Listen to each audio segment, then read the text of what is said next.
اللهم أنت ربي لا إله إلا أنت خلقتني وأنا عبدك وأنا على عهدك ووعدك ما استطعت أعوذ بك من شر ما صنعت أبوء لك بنعمتك علي وأبوء بذنبي فاغفر لي فإنه لا يغفر الذنوب إلا أنت.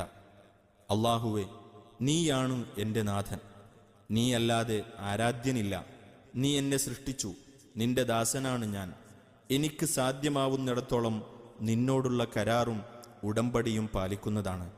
നീ എനിക്ക് ചെയ്തു തന്ന അനുഗ്രഹങ്ങളും ഞാൻ ചെയ്ത പാപങ്ങളും ഞാൻ നിന്നോട് സമ്മതിക്കുന്നു. അതിനാൽ എനിക്ക് നീ പൊറുത്തു തരണമേ. നിശ്ചയം നീയല്ലാതെ പാപങ്ങൾ പൊറുക്കുന്നവനില്ല.